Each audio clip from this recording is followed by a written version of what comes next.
ध्यानाभ्यास के लिए कृपया अपने नेत्रों को बंद कर लीजिए।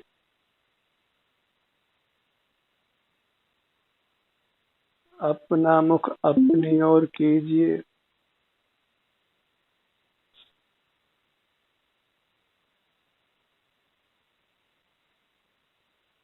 अपने आप से जुड़िए।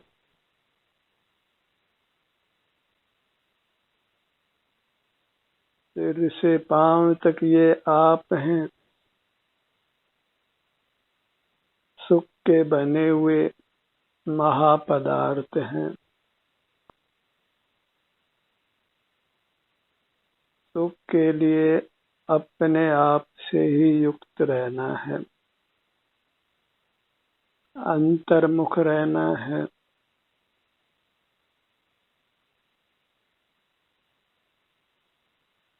अपने स्वरूप का ही एहसास कीजिए। सिर से पांव तक बने रहिए।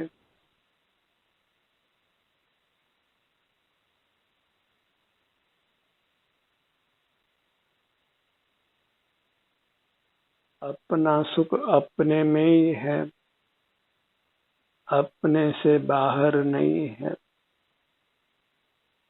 और अपने से युक्त रहने से ही अपना सुख प्रकट होता है, अनुभव में आता है।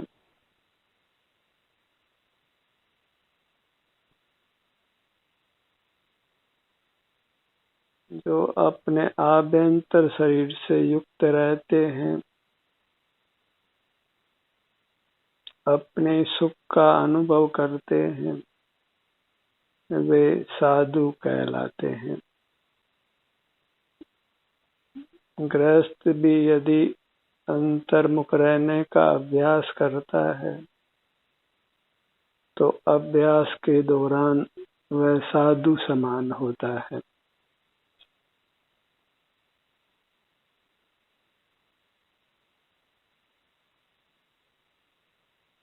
बहिर्मुखता का त्याग करिए। इसी से आप त्यागी होते हैं।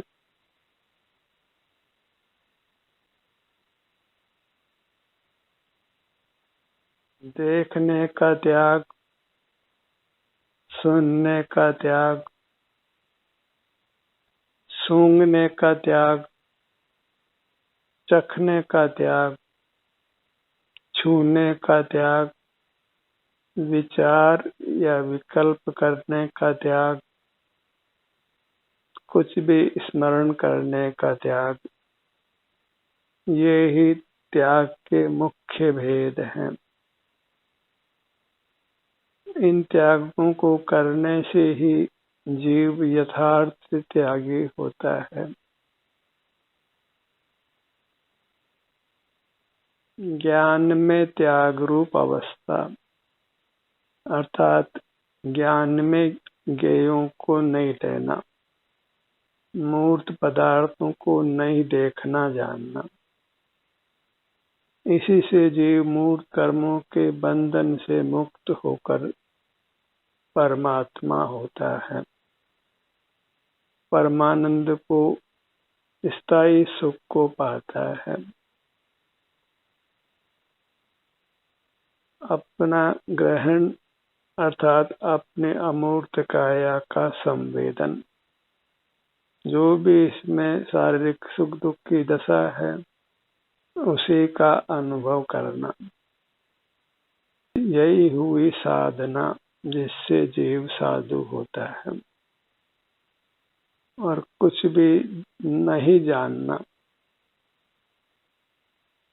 जानने में मूर्त पदार्थ आते हैं, उनका स्पर्श, रस, गंध, वर्ण और शब्द, उन्हीं के बारे में फिर जीव विचार करता है, स्मरण करता है। तो इन सब के त्याग से जीव त्यागी होता है।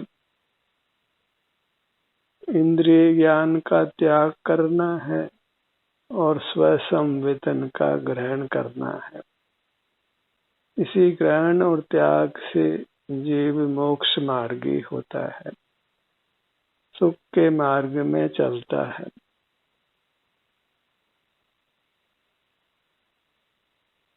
धर्म करना है तो यही करना है।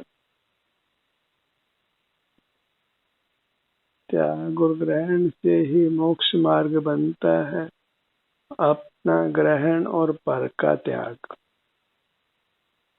अपना ग्रहण अर्थात अपना संवेदन, पर का त्याग माने पर को जानने का त्याग। स्वसंवेदन का नाम ग्रहण है और इंद्रिय ज्ञान नहीं करने का नाम त्याग है। और मन से विचार करना वह भी इंद्रिय ज्ञान है, स्मरण करना वह भी इंद्रिय ज्ञान है। जितना भी मूर्त काया के आधीन हम ज्ञान करते हैं वह पराधीन है, इसलिए निंद्य है और त्यागने योग्य है। स्वसंवेदन व स्वाधीन है, इसलिए करने योग्य है। स्वाधीन रहना, स्वावलंबी रहना वही योग्य है। पराधीन रहना, परावलंबी रहना वही अयोग्य है।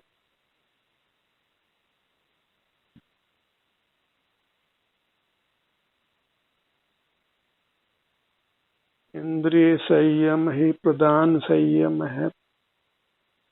मूर्त पदार्थों को नहीं देखना जानना, उसी से जीव संयमी होता है और बिना संयम के निर्वाण नहीं होता।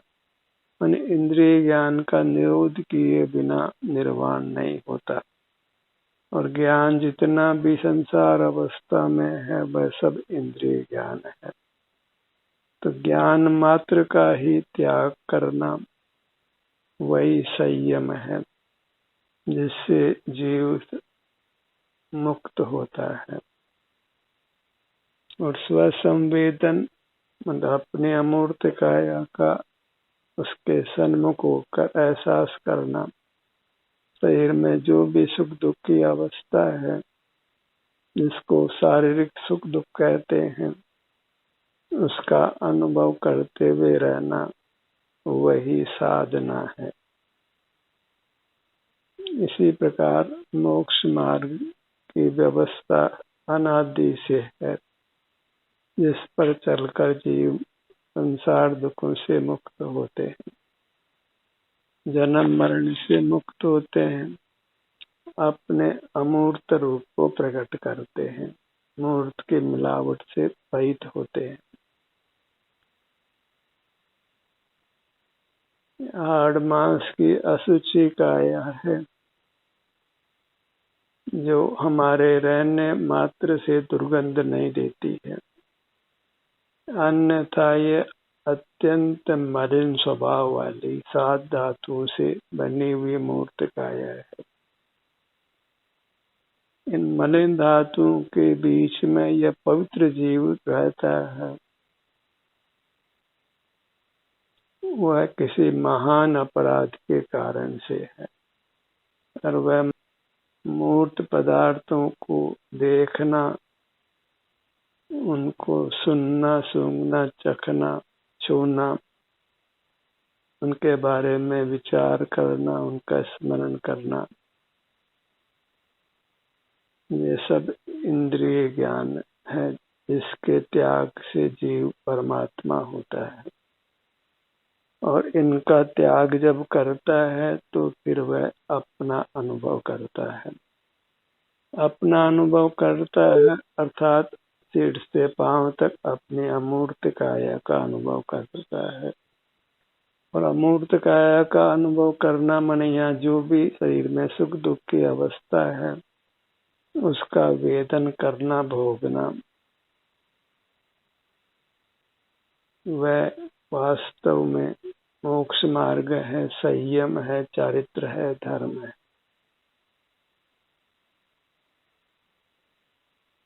अपनी मूर्त को लक्ष्य में लीजिए। लक्ष्य में लेना ही नहीं है, लक्ष्य में रखना है निरंतर। अपने स्वरूप की यही साधना है जिससे हम साधु होते हैं। जब हमें सिर से पांव तक इतनी ही शरण है और अभी उपयोग चंचल है, तो वह फिर सिर से पांव तक यही विचरण करता है। एक स्थान से दूसरे स्थान पर जाता है। यहाँ ही जो भी अलग अलग भागों में जो संवेदना है उसका हमें अनुभव होता है। और वह यदि दुखद संवेदन है तो वह भी मोक्ष का मार्ग है। उससे घबराना नहीं है, डरना नहीं है, क्या हो जाएगा ऐसा विकल्प करना नहीं। यह सब कायरों का काम है जो कल की चिंता में वर्तमान को खराब करते हैं।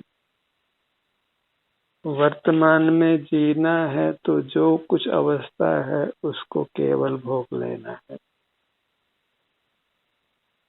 कल क्या हो जाएगा ये सब जीने का तरीका नहीं है।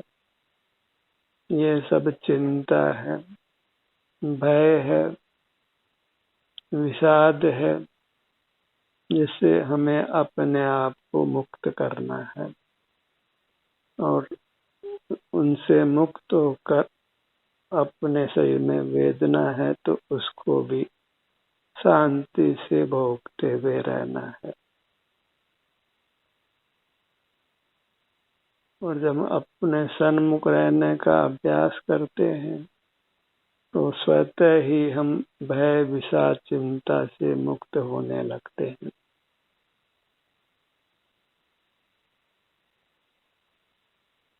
भगवान की प्रतिमा को देखना है तो उस नेत्र बंद कीजिए और अपने ध्यान को अपनी मुद्रा पर ले आइए। यही यथार्थ देव दर्शन है, यही परमार्थ है, इसी की श्रद्धा करना योग्य है। देव दर्शन के लिए कहीं जाना नहीं है। बाहर देवालयों में, तीर्थों में तो हम जन्म जन्म में जा चुके हैं और कुछ भी सिद्धि नहीं हुई है, क्योंकि पराधीनता से मोक्ष मार्ग बनता नहीं है। जो अन्य देव है वह भी पर है, और पर है तो उसके आश्रय से सुख नहीं होता, दुख होता है। लोक क्या करता है, क्या कहेगा, ऐसी लोक संज्ञा में रहकर मोक्ष मार्ग नहीं बनता है। क्यों? लोक संज्ञा एक शूल है। लोग क्या कहेगा इसी वैसे कोई मोक्ष मार्ग को नहीं छोड़ा जाता है। मोक्ष मार्ग अपने निर्णय से चलता है, समीचीन निर्णय से, जो अपने सन्मुख होने से होता है।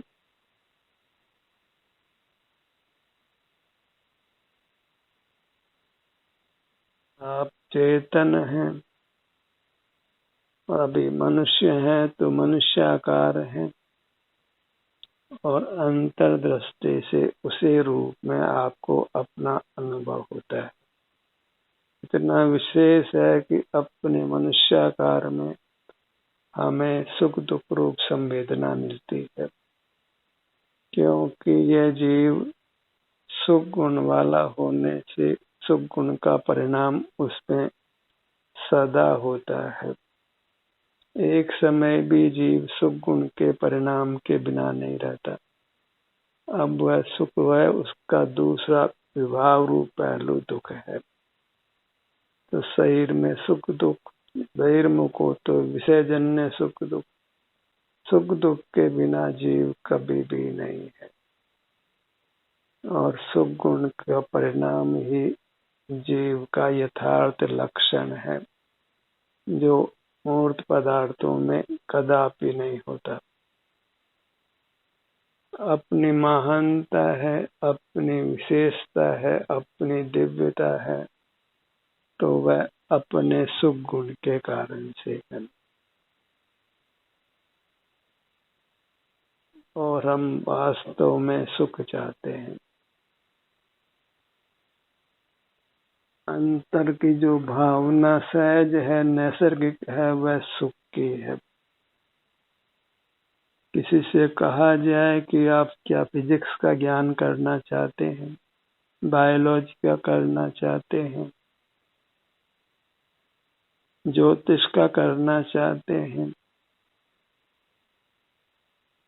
और कितने ही लौकिक ज्ञान हैं, तो कितने लोग ना कर देंगे कि हमको इन ज्ञानों को नहीं करना है। इतिहास का ज्ञान, भूगोल का ज्ञान, नाना भाषाओं का ज्ञान, तो वह वास्तव में ज्ञान भार रूप ही होगा। इंस्टिंक्ट जो आंतरिक भावना है, वह सुख पाने की है कि उसके सर्वांग में सुख रूप संवेदना हो, और सर्वांग में सुख रूप संवेदना के लिए अपने सर्वांग से युक्त रहना है। जिसको सुख चाहिए, सुख उसका स्वरूप है।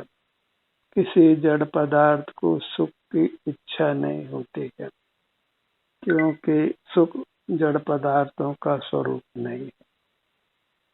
जब जड़ पदार्थों का स्वरूप सुख नहीं है, तो फिर जड़ पदार्थों को देखना, सूंघना, चखना, छूना, सुनना, इनका त्याग हमें सुखी करता है। और सुख हमारा गुण है, तो अपने से युक्त होने से हमें सुख मिलता है। तो मूर्त पदार्थों के त्याग का मतलब दुख का ही त्याग। दुख नहीं चाहते हैं तो एक ही उपाय है कि मूर्त पदार्थों को देखना जानना बंद करें। जो भी इच्छा, भय आदि पैदा होते हैं, वे सब मूर्त पदार्थों के जानने से होते हैं।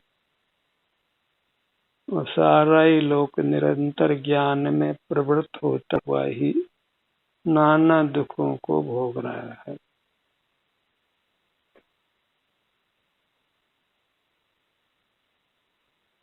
बारंबार जन्म मरण करता है, अस्वस्थ रहता है, नाना कसाय सहित रहता है, नाना पाप परिणाम करता है।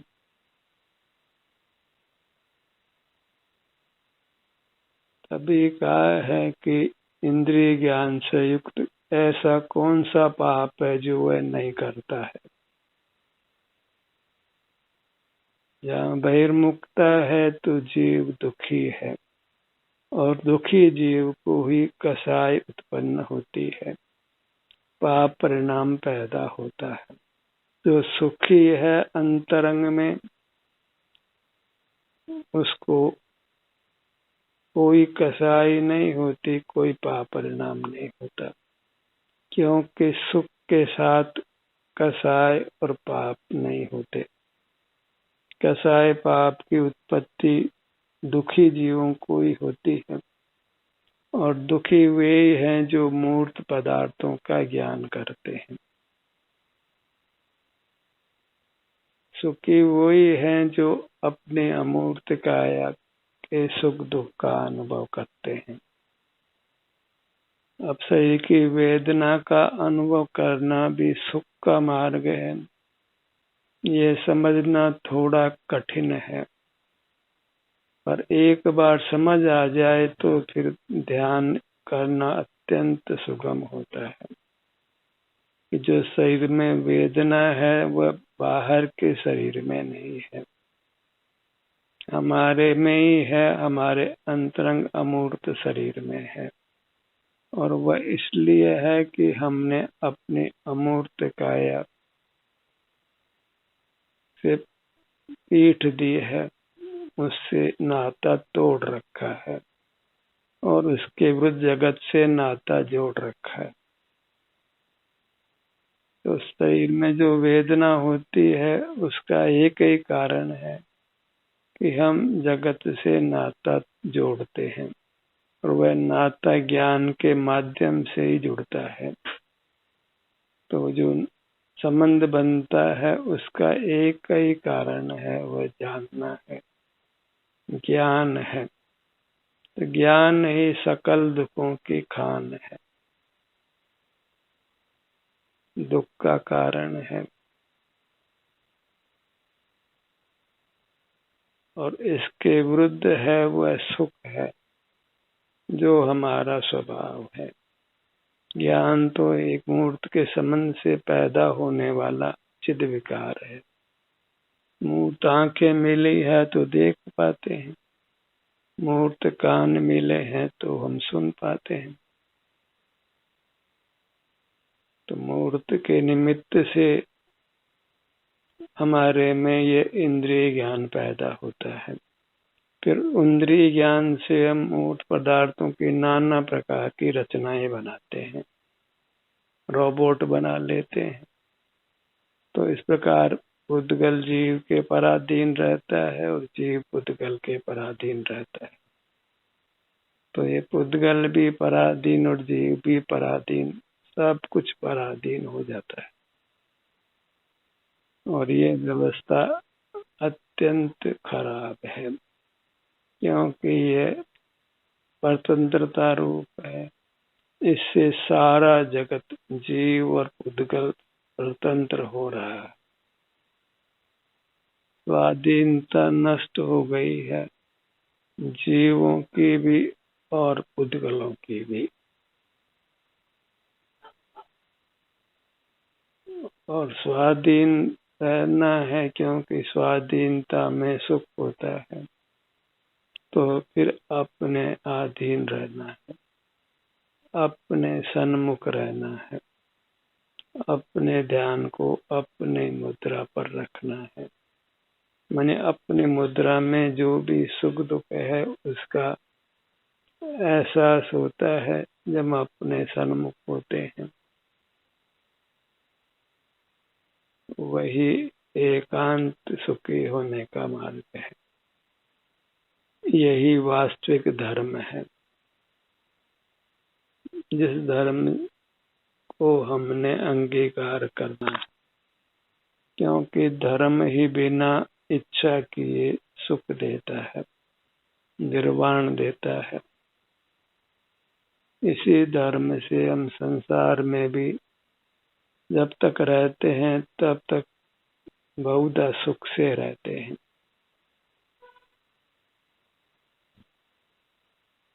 अपने ध्यान को अपने सिर के भाग पर लाइए। काम तो एक ही करना है, अपने स्वरूप की साधना, माने अपने आभ्यंतर शरीर की साधना, माने इसी के सन्मुख रहकर इसके सुख दुख की दशा का वेदन करते हुए रहना और बाह्य पदार्थों को विषय नहीं करना। भले वे अचेतन हो या अचेतन से मिले हुए जीव हों, दोनों से ही हमने जो इंद्रिय ज्ञान से नाता बनाते हैं उस नाते को तोड़ देना है और हमें अपनी ये अमूर्त काया से स्वाधीनता से नाता बनाना है। क्योंकि पर से नाता बनाने में नाना आकुलताओं के कारण बनते हैं और अपने से युक्त होने में, अपने ही साथ निवास करने में सकल सिद्धि होती है, संपूर्ण सुख की प्राप्ति होती है, परमात्म दशा प्रकट होती है। अपने विभिन्न अंगों को लक्ष्य में लीजिए, वहाँ के सुख दुख की स्थिति को अत्यंत रोचक भाव से ग्रहण करें। धर्म मार्ग में शरीर में ये वेदना होती है, तो वेदना उत्पन्न करने वाले किसी अन्य पदार्थ में, अन्य जीव में के प्रति क्रोध का भाव नहीं आता है, क्योंकि सुख दुख हमारा ही दूसरा पहलू और वह हमारे अपराध के कारण से है। दूसरा उसमें निमित्त मात्र है, और निमित्त कहते उसको हैं जो वास्तव में तो कुछ करता नहीं है। एक पदार्थ दूसरे पदार्थ में कुछ नहीं कर सकता है। जो होता है परिणाम वह पदार्थ के भीतर से ही आता है।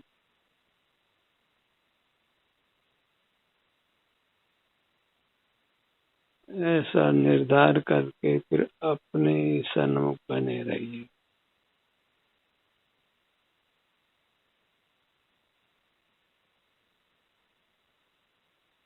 जो सिर से पांव तक अपनी अमूर्त मूर्ति लक्ष्यगत हो रही है, यही वास्तव में परमात्मा की प्रतिमा है,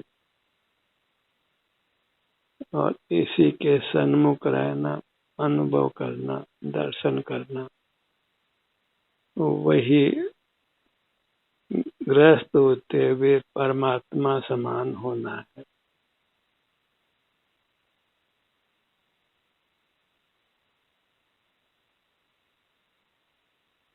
परमात्मा समान होकर रहिए।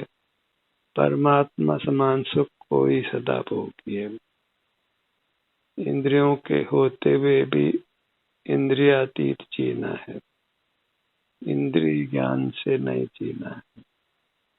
अंतर्दृष्टि से जो निर्विकल्प दशा प्रकट होती है, आनंद की दशा प्रकट होती है, उसी का संवेदन करना है। ध्यान का ये सत्र यहीं समाप्त होता है। आपकी सहभागिता के लिए धन्यवाद।